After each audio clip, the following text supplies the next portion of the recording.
Farther, though, if you would bow with me in prayer. We'll use that as the opportunity for us to settle our hearts into spiritual things. Heavenly Father, we thank you for today and the blessings that we share in Jesus. We thank you for your word. We thank you for our brethren and the encouragement we provide to one another. Help us to be disciples who are intentionally growing to be like Jesus.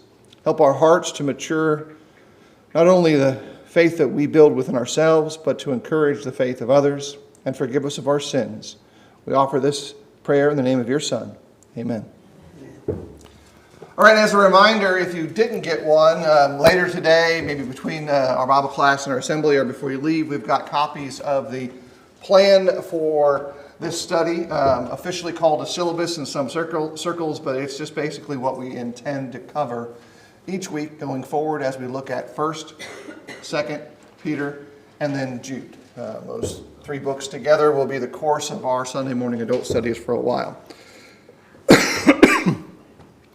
Okay, so let's kind of think a little bit about a couple things as we introduce this book. And I'm going to give you a little bit of a short summary to begin with. Before I do that, though, I have a question. If you were, this is what I've done this before, if you were to say to somebody who asked this question, hey, why do we have, or what's in this letter we call First Peter? Those are two separate questions, but similar. Why do we have it, in your own words, or what do you recall being in it? Like how would you summarize it? How might you answer those questions? It's encouragement to Christians that were suffering persecution, and it was telling them to hang in there to the end. There's going to be suffering, but it'll be worth it in the end when Christ comes back. Right, so we've got, and I'll summarize Les's summary real quick. You got persecution, you've got encouragement with a hint of the return of the Messiah. So you have a messianic or an anointed return as part of its message. The persecution is central to the function of the letter because it's written to a wide range. And so we'll read this again next week, verses 1 and 2, as we delve into that particular verse set. But it's to the dispersion or the diaspora. It covers the areas of Pontus, Galatia, Cappadocia, Asia, Bithynia, as kind of the region. That's a large space. And I'll set this little tidbit for you. Do you guys remember how small Israel is? We talked about it in a couple different studies. How small is the nation state of Israel at the time of first century disciples? Like, how would they look at Israel? It's similar, by the way, to the current markings. Is it big or small? Yeah, you can be in Jerusalem, and if you can get high enough, one of those top towers to kind of see over some of the mountains that surround Jerusalem, in some directions you can see the actual edges of the country. You can see actually the lines that demark one country from one another. If you get up into the higher mountain spaces, you can literally see nearly all of Israel. So if you go to either the Jordanian or the Israeli side of what is generally thought to be Mount Nebo, you can see most of Israel. You can go stand up and go, here it all is. You can see the sea in the distance, especially on a clear day. So it's not a big area. But by comparison, the area that this letter is being written to is probably like 40%, let's say, approximately, of the power center of the Roman Empire. Roman Empire went much larger than that, and so if you're talking about the actual ground space of the Roman Empire, this area drops down to maybe 10 to 20%, but it's a power base. There's people there, there's money there, there's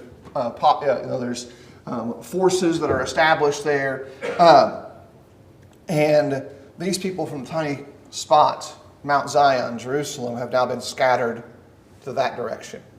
It's also scattering them mostly outside of the Egyptian space. And so it's pushing them north, if you want to look at your map in that regard. So we've got persecuted people who are split around. And I noted that from my perspective, the central theme of this letter centers around the concept of suffering and endurance in the face of persecution and trials. Think for a moment, and we'll kind of back up for a second. How much of the message of Jesus himself said much of that same thing? Is this central to the theme of Christianity? Suffering? That's a worldview concept that we'll talk about maybe later this year on Wednesday nights, but it's a concept that is part of a central theme of the life of what it means to be a disciple. You're going to suffer. But let me add this. Does everybody suffer? Do you think it's a general thing that life includes suffering? Now, how often do you see people trying to engage in behavior that is solely designed to eliminate suffering in their life?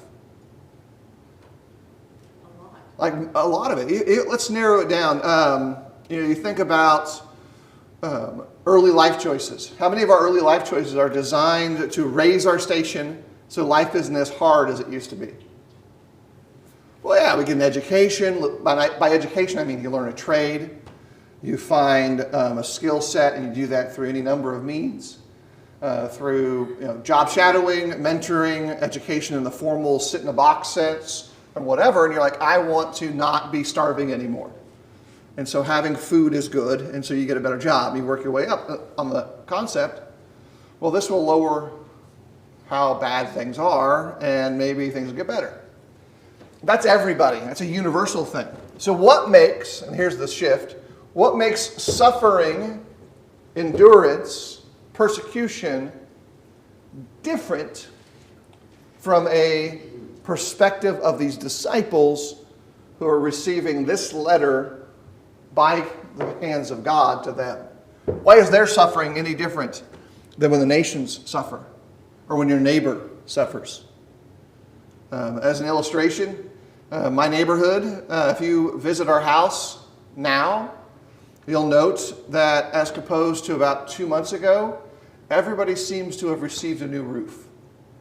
That's because a hailstorm went through, and so all of us suffered equally. Some of us maybe a little bit more than others, but that happened to everyone equally, right? That's how Ecclesiastes talks about things like this, and Job, that these things happen to everyone.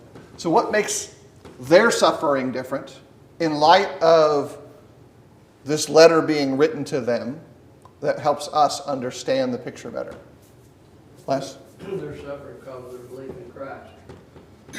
So there's something about their convictions that shift suffering for them to a different area, and this is their convictions in Christ. What else? There's a connection to it. Why are they being dispersed? Why are they no longer in the safety nest of Jerusalem? So that's the outcome. That's the secondary benefit of being dispersed. What takes place around AD 67 to AD 70, 71 in the Jerusalem area? And you can even go all the way up to around 140 or so as the upper range. And what kind of major events happen? Biblically noted or historically noted? Being controlled by Rome. Right, so they're owned by Rome. I'll ask Alan, what happened at Masada? What happened there? That's a big tall mountain that we climbed up on, and it was encircled by the Roman army. I can't think of the name right now. Right, so what happens at the end of the Second Temple period is the close of this tumultuous relationship between various factions of Israel and the Roman Empire. And the Roman Empire exercised their standard practice of Pax Romana. And how does the Roman army bring peace? With the sword, with the boot.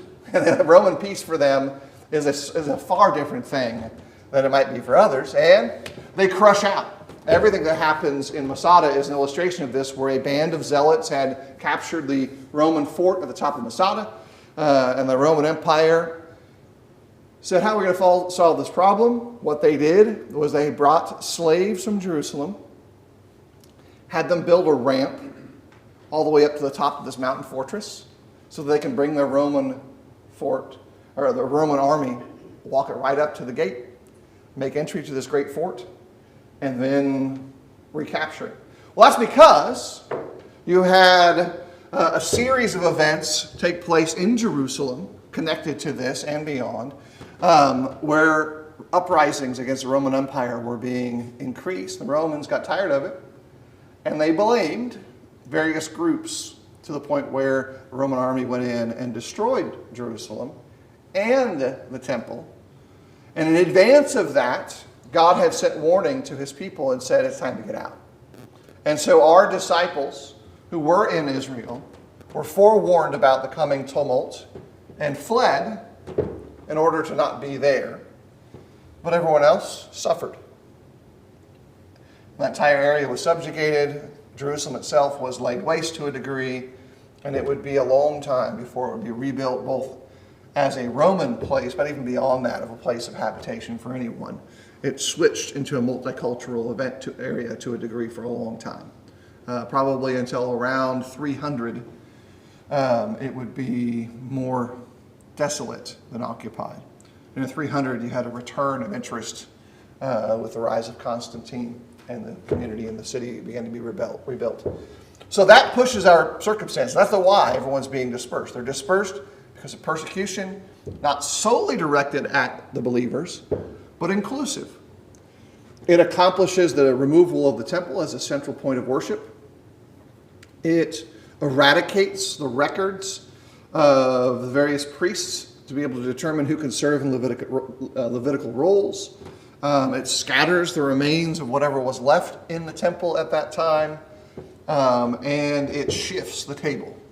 Jerusalem, for a very long time, is no longer thought of as a central place for Christianity. Christianity actually re-centralizes, oddly enough, in Rome, historically and kind of theologically in the writing of believers after the close of the New Testament.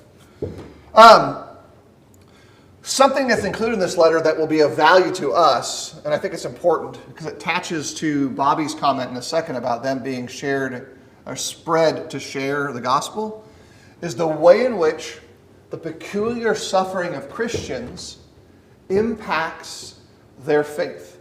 Suffering as a Christian is a refining event. It causes you to reflect and burn out impurities. That's the basic process of refining to a degree. And when you suffer, you're allowed this unique opportunity to think about, hey, why is this so bad? I've used this joke before, and I'll use it again today. And if I go to the store and pick out an outfit and look to Jill, and I'll say something like, hey, does this make me look fat? What is my appropriate response to that question? You can tell me this one. Is it the outfit looks me fat or what? Makes me look fat or what? It's my fat, right? My fat makes me look fat, not the outfit. Now, yes, visual representation of clothing can adjust the way in which you perceive someone's body type. Stripes need to go certain ways, etc. Like, that's smart stuff. And if you really want to be effective in understanding that, there's a little cheat sheet you can use, but basically use 3 different colors in your body, have them kind of cut and contrast, and nobody knows anything. And the 3-color rule is a pretty common thing, apparently. I don't know that, but other people tell me it's good. Okay, so that's what's going on there, where you can say, okay, why did this happen? Like, why does it look this way? So as a Christian, you can always ask the question, am I suffering because of my folly? Because I did something dumb? Because look, we've all been there, right? We've all suffered because I did something that was foolish. Or am I suffering because they don't like who my king is? They don't like who I'm following. By the way, you do that too. How many of you have traveled outside the country of your birth? That you were born in one country and you've been in another? How many of us, when we do that, get lumped together because they can tell where we're from? Look, I'm a giant. Like you can tell, like you look at me and go, we know where he's from. We know everything about it, right? And so I can't even hide. I can't like wear different clothes to blend in. And the minute I open my mouth, they're like, so. That's the same, do you realize that's the same thing? You may not suffer for it, but you might. The illustrations I've used is that in some places the prices change based on where you're from. You'll be given a different price for the same option.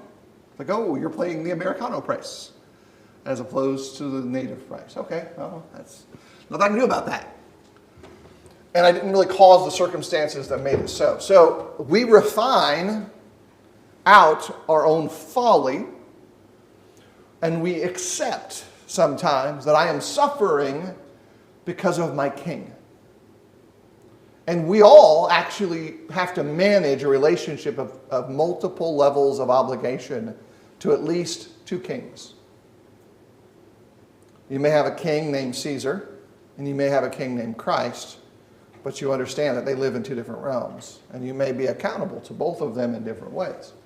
So you refine that out. Further, once refined, an object functions differently. The interesting thing is a lot of the biblical illustrations about refining have to do with precious metals. Most precious metals from antiquity are actually softer the more you refine them. Gold as an example. Fully refined gold that is as pure gold as it can be is a much more malleable metal than gold that is mixed in properties. That's like when you have something that's like 16 karat or 10 karat gold, they do that so it's more durable, more reliable, etc., and it's stronger. Which is odd because we are illustrated as being refined and then able to endure more, and yet the physical properties of the thing we're being compared to don't necessarily match my perspective as to what refinement would look like. Because I would want to be refined in such a way so as to be stronger and more durable and more resilient. Is any amount of resilience able to fight against the sand that is moved by water? You ever see like a sandblaster work? They usually use air or water for sandblasters, right? And no amount of durability is going to eventually wear out the pumice that goes through that, man. It just, they even now use high pressure water to cut through very high tensile strength materials. So my perspective of it may not be the right one, correct?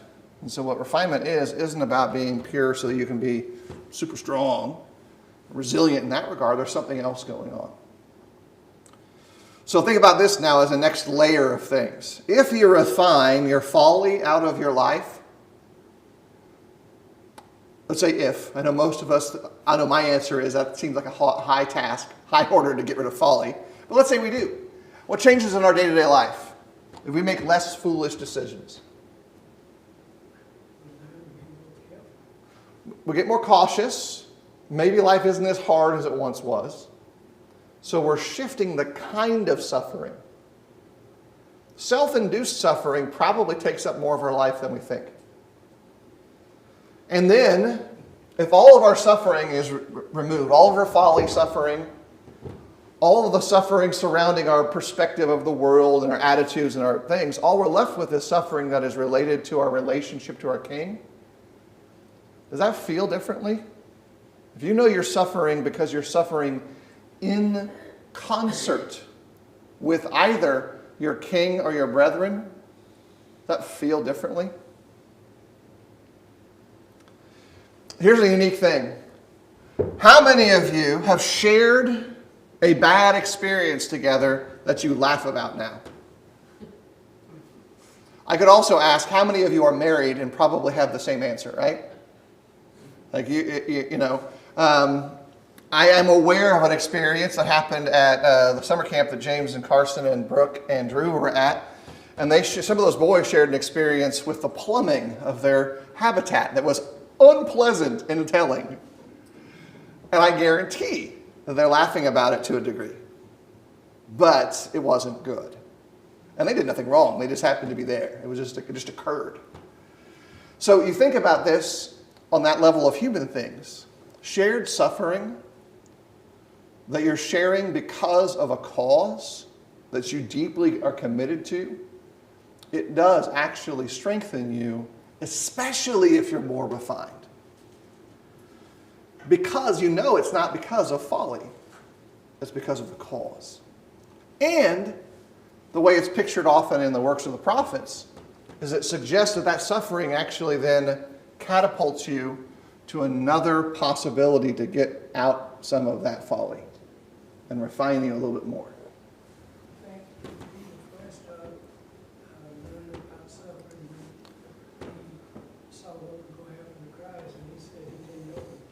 Yeah, he said, peace out. Like I don't know any of that thing with Jesus regarding his first opportunity to suffer. His attitude was, let's go. I've got my sword. Let's fight.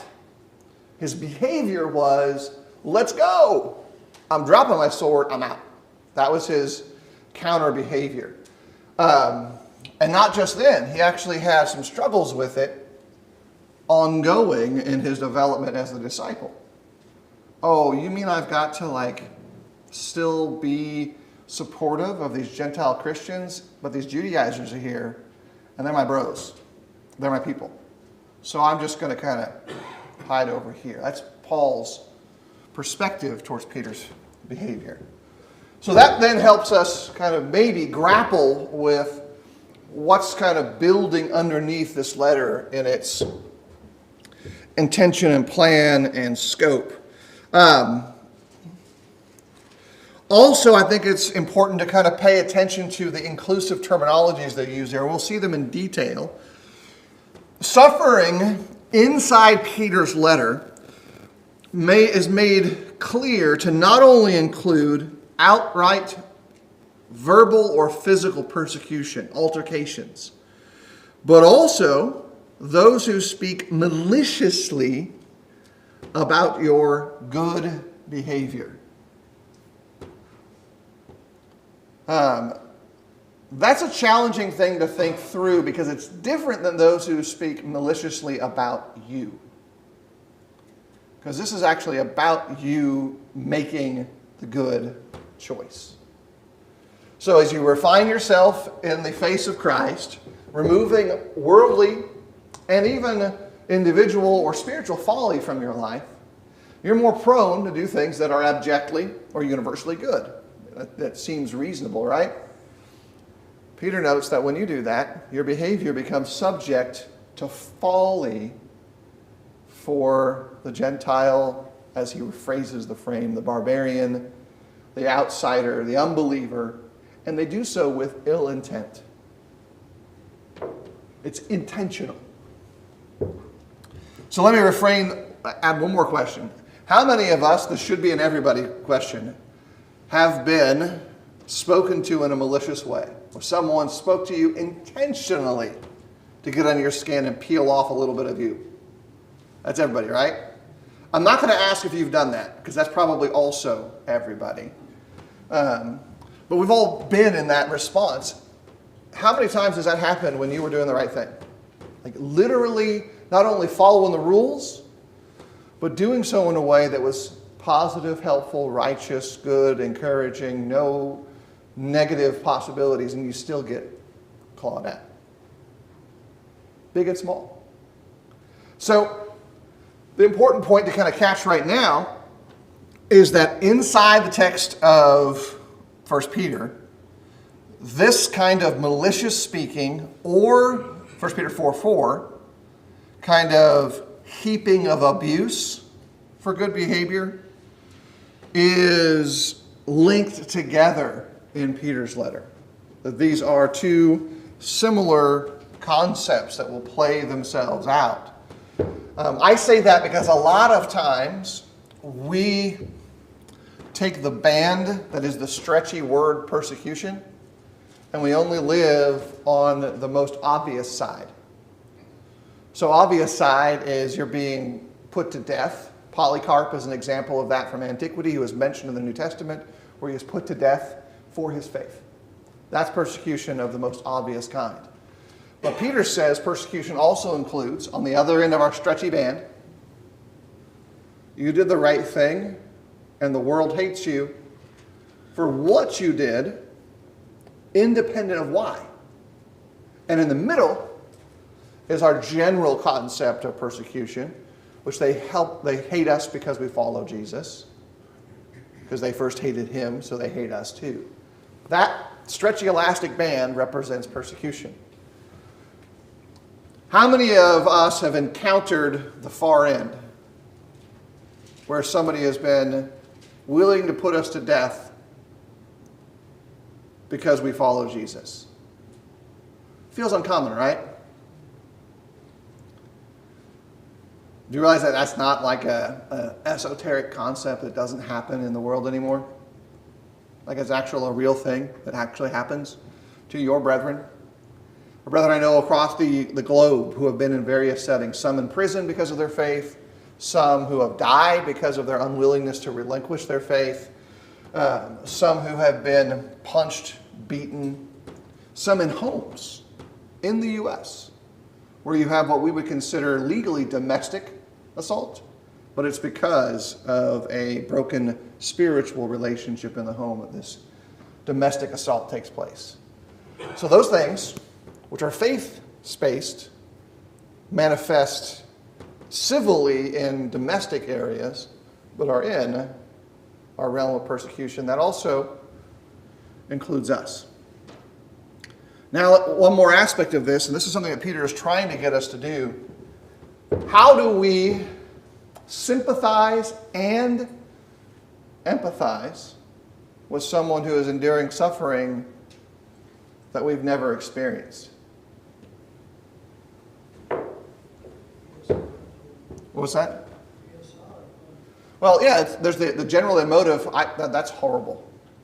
But what Peter is trying to do is to get us to understand that our suffering has a thread of similarity that gives us the capacity to not only sympathize, feel sorry, but empathize to a higher level and maybe further refine our convictions.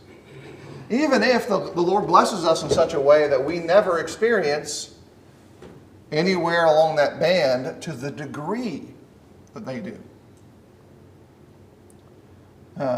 It's a level of connection that is being explained to us in ways that might enrich our understanding of what it meant to be Jesus.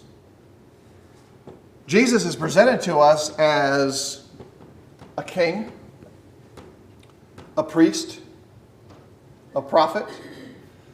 But what does Isaiah also mention regarding Jesus? There's a two-word phrase. It qualifies as a phrase.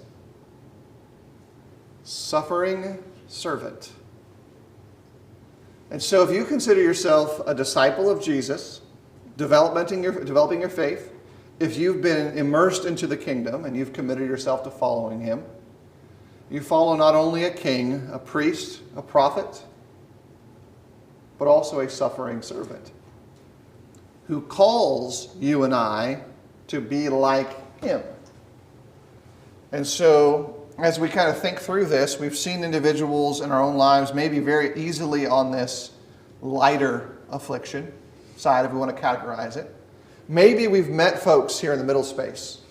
Maybe we've met individuals who have been through a little bit more difficult times. Maybe you've met or known those who have had more severe physical manifestations of persecution. But when we get to Jesus, did he endure all those? Every aspect of physical, emotional, social, societal mockery because he does good. Oh, what you doing healing on the Sabbath? Who said you could do that?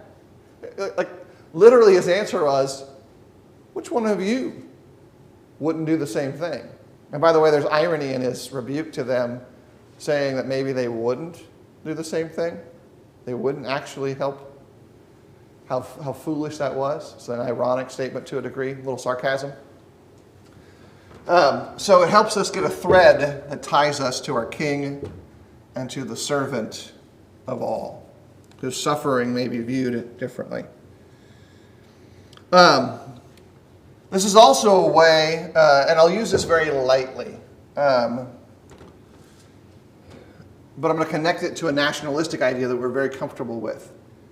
Are we comfortable with the concept of saying that our nation, wherever we feel like our nation is the best nation to be part of? We got a lot of freedom here, right? It's pretty cool.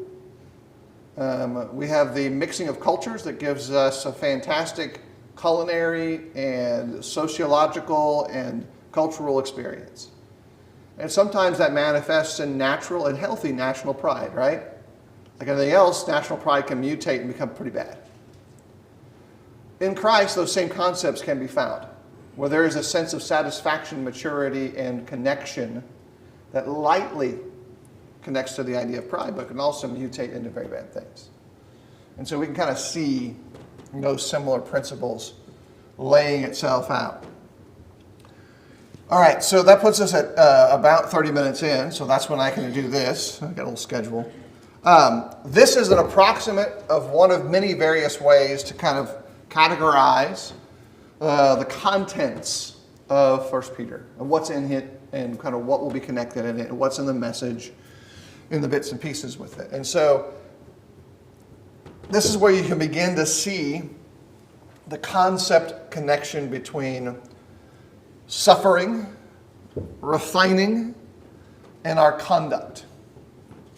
How suffering changes your behavior. This is another way to think about it. How many of you have backpacked for more than 10 miles in one day? I think I have. I think, Trey, have you guys backpacked more than 10 miles in one day? Yes, the answer is probably. Let's say. And there's a phrase that I use and others use. What is an ounce at the trailhead is a pound at the campsite. And so in your refining of things, you learn that what I thought I really needed, I didn't really need. And maybe I didn't need to carry that with me on my trek. Like it wasn't really super essential for me to have that second pair of shoes. I didn't need those Crocs at camp. They just kind of jangled around the pack and didn't need them. In life, we've done that, right? There have been things that we thought were super important when we were young in our faith that we had to continue having, holding, gaining, and we realized it doesn't matter like I once thought it was.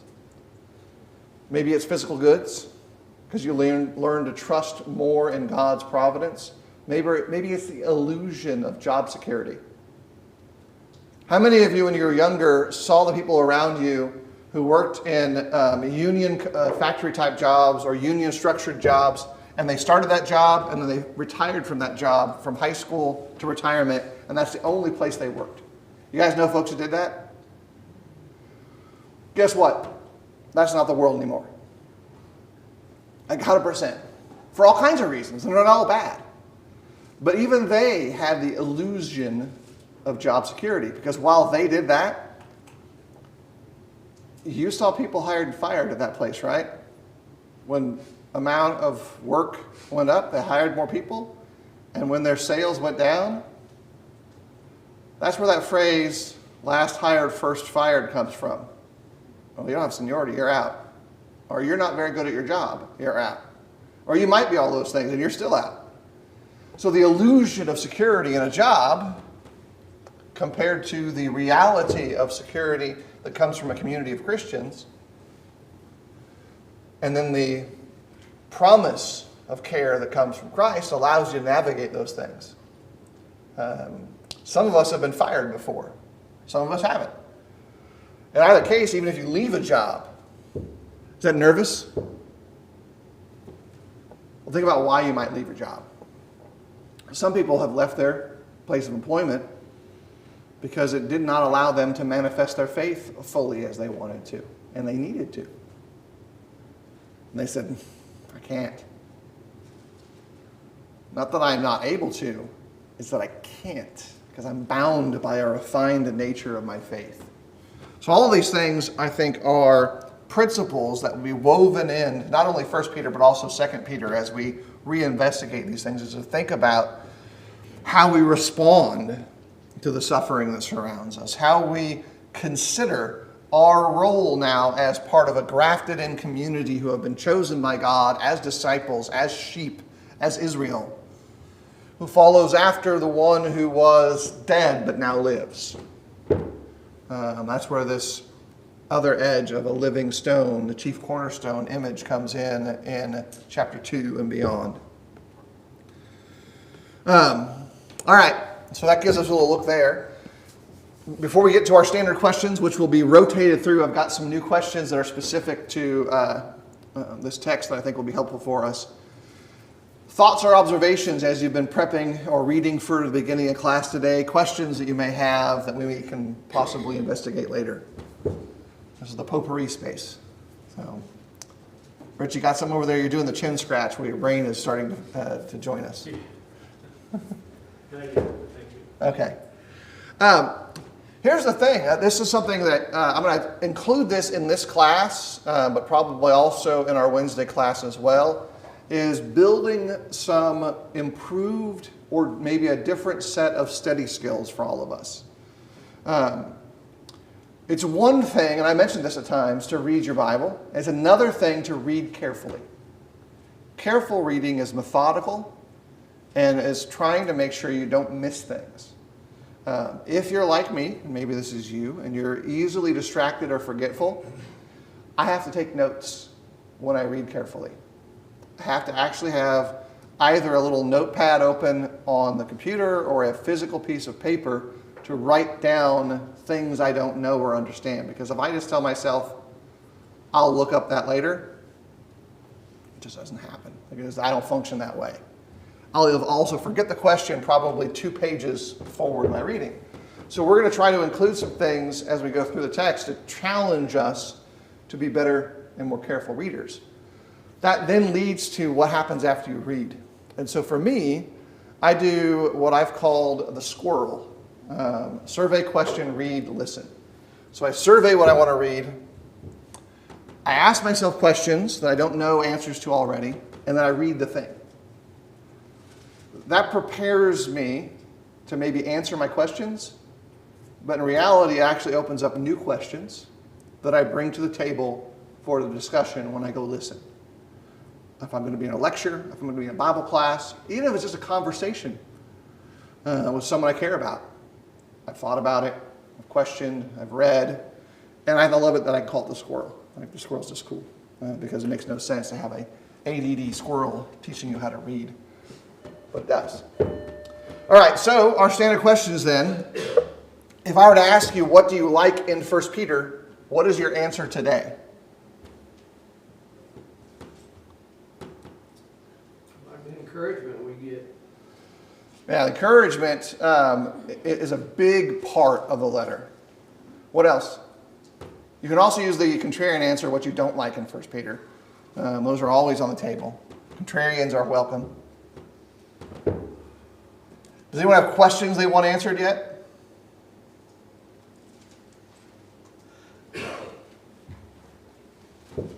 Here's the thing that I think about a lot.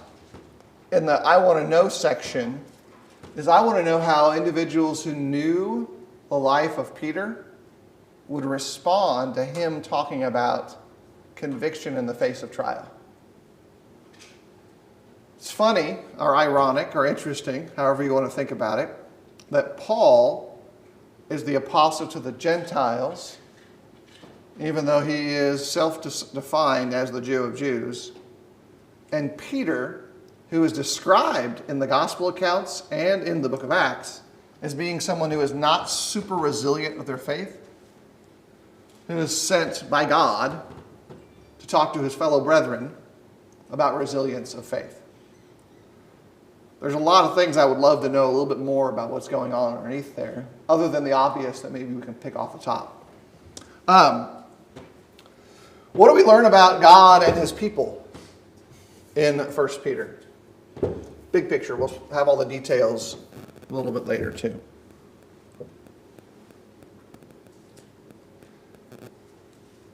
Remember how we closed the book of Acts and saying the book of Acts doesn't close the story continues in us? Well, in between the book of Acts and us are these disciples who receive these letters. The epistles or letters of the New Testament are written to disciples who are dealing with issues functionally no different than ours. Those people are people like you and me who struggle with all the same things. They have jobs that keep them occupied. They have expectations. You got family stress, they have family stress. You don't know what to do, they don't know what to do. And they're dealing with all these varied issues, and they deal with what it's like to be an outsider in a world that doesn't want to accept their status as outsiders. The world they live in really sought to smush them into their boxes and turn them into basically cogs in a machine, with no concept of them maintaining their individuality of faith. They didn't care. That world was not really concerned with nuanced sense of individual identity. And so they struggle with all that. They are living through many of the same challenges that you and I deal with on a day-to-day basis. Loved ones being caught up in the world, loved ones who are rejecting their faith, loved ones who they share their faith with. All of that on the earthly, physical relationship side and all the other heightened senses of their reality. That about closes up our time for this morning and our look into the text. And so we will continue to dig through First Peter here. Again, if you haven't gotten one in the back there on the table, there are copies of our syllabus for the study. I encourage you to get those and kind of keep a track of your reading. Thanks, everybody.